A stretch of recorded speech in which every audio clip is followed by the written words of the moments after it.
యేసుక్రీస్తు నీటి మీద నడవటం చూచాడు పేతురు. అందరూ చూచారు, శిష్యులందరూ చూచారు. పేతురు అడిగాడు, అది నీవే అయితే నేను కూడా నీటి మీద నడుచున్నట్లుగా నాకు ఆజ్ఞాపించము అనే మాటను తను అడిగాడు.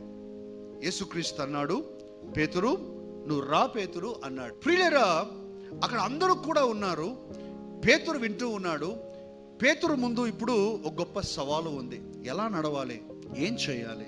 ఒకసారి దృశ్య రూపంలో మీరు చిత్రీకరించుకోనండి.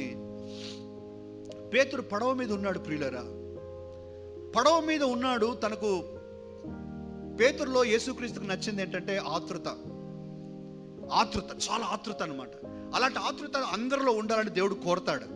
ఆతృత ఉంది, ఏదైనా నేను చేయాలి, కొత్తగా చేయాలి, ఎవరు చేయలేనిది కూడా చేయాలి, అందరికంటే విభిన్నంగా ఉండాలి. అందరిలాగా ఉంటే ఏముందండి మజా అని పేతురు ఆలోచన.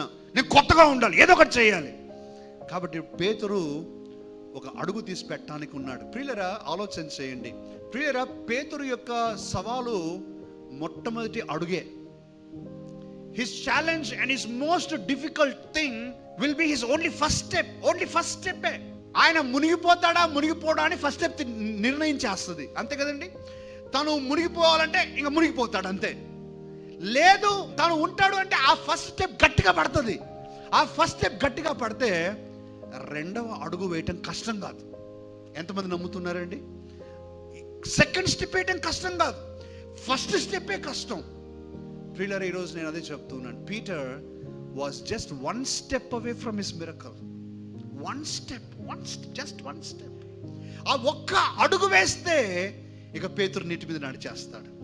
ఈరోజు నేను ఈ మాట చెప్తూ ఉన్నాను. ప్రియులారా, మనందరి జీవితాలలో పేతురు మాదిరిగా రిస్క్ తీసుకోవాలి. ఆ స్టెప్ పేరు రిస్క్. నువ్వు రిస్క్ తీసుకోవాలి. నువ్వు నెమ్మదిగా అక్కడే కూర్చొని నా రాత ఇంతే, నా జీవితం ఇంతే, ఎవరు దిక్కులేరు, నా జీవితం ఇట్లే ముగిసిపోతుంది అని అనుకుంటే నీ యొక్క కథను నువ్వే రాసుకుంటున్నావు అని గుర్తు చేసుకో. కానీ దేవునికి ఇష్టం లేదు అది. నువ్వు అలా ఉండాలని దేవుడు ఇష్టపట్టాల. నువ్వు రిస్క్ చేయాలి, నువ్వు ఒక అడుగు రిస్క్ వేయాలి, నువ్వు రిస్క్ చేయాలి. నీ చుట్టుప్రక్కల ఎవరు నీకు తోడుగా ఉండకపోవచ్చు. మరి బైబిల్లో అయితే రాయబడలేదు, కానీ పేతురు చుట్టూ ఉన్న మిగతా 11 మంది శిష్యులు, తన స్నేహితులు పేతురును వారించింటారేమో. ఏ పేతురు, నీకేమైనా మైండ్ పోయిందా? నీటి మీద నడవటం ఏంటి? యేసుక్రీస్తు అంటే నడుస్తాడు, నువ్వేంటి?